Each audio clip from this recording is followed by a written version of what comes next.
भी बैरून मुल्क से आज़मीन फरीज़े हज अदा नहीं कर सकेंगे। सऊदी शहरी और सऊदीया में मुक़ीम गैर मुल्की हज की सादत हासिल कर सकेंगे। सऊदी हुकाम ने हज पॉलिसी 2021 का ऐलान कर दिया। सिर्फ 60,000 अफराद को हज की इजाज़त होगी। 18 साल से कम उम्र, 65 साल से ज़ायद उम्र के अफराद पर पाबंदी। आज़मीन हज को कोरोना वैक्सीनेशन लाजमी होगी।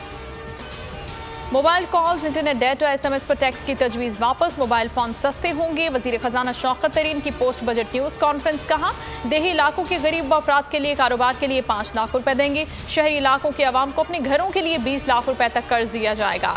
IMF प्रोग्राम से नहीं निकले, बातचीत जारी है। टैक्स पर टैक्स नहीं लगेगा। तमाम बड़े स्टोर्स पर सेल टैक्स लगेगा। ग्राहक दुकानदार से पक्की रसीद जरूर वसूल करें। पक्की रसीद पर 1 लाख रुपए तक इनामात दिए जाएंगे। वजीर खजाना शौकत तरीन का ऐलान। कहा, आइंदा माली साल 500 अरब रुपए इजाफी टैक्स जमा करने का हदफ है।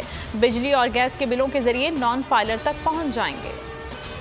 विफाक और पंजाब के बजट को मंजूरी से रोका जाए। तमाम अपोजिशन जमातों के साथ मिलकर हिकमत अमली तैयार करें। नून लीग के कायद नवाज शरीफ के अपोजिशन लीडर को हिदायत। एहसन इकबाल कहते हैं, बजट तकारीर की कोई हैसियत नहीं, कामयाबी दावों से नहीं मिलती। आइंदा इलेक्शन में वोट चोरी हुआ तो हर पाकिस्तानी चौकीदारी करेगा। सिंध को 1500 अरब रुपए से मिले, लेकिन नजर नहीं आ रहा कि कहां लगे। सुप्रीम कोर्ट आर्टिकल 148 अप्लाई करे, वरना सिंध और कराची की सूरत हाल मजीद खराब हो जाएगी।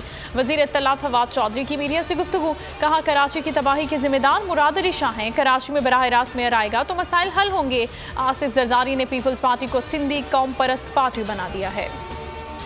फवाद चौधरी और हुकूमत सुप्रीम कोर्ट को सियासत में न धकेले। वफाकी वजीर इत्तलात के बयान पर बिलावल भुट्टो का रद्द-ए-अमल। कहा, कल अवाम बजट दुश्मन पेश हुआ।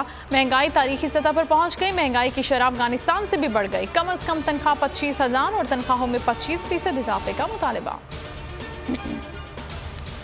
नैब का एक और शिकार। पीपल्स पार्टी के रहनुमा सैयद खुर्शीद शाह के बेटे को गिरफ्तार कर लिया। रुकने सिंध असम्बली फारूक शाह ने सुप्रीम कोर्ट के हुक्म पर सेशन जज सखर की अदालत में पेश होकर गिरफ्तारी दी। जाले की गिरफ्तारी पर बिलावल हुकूमत पर बरस पड़े। कहा, जो PP कारकुनों के बेटों को पकड़ेगा उनके बेटे भी पकड़े जाएंगे।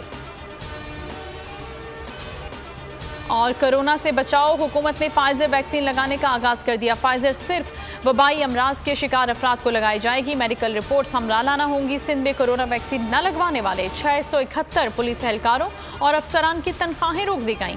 बन्नू में कोरोना वैक्सीन लगवाने से इंकार पर 6 लेडी पुलिस एहलकार मुअत्तल।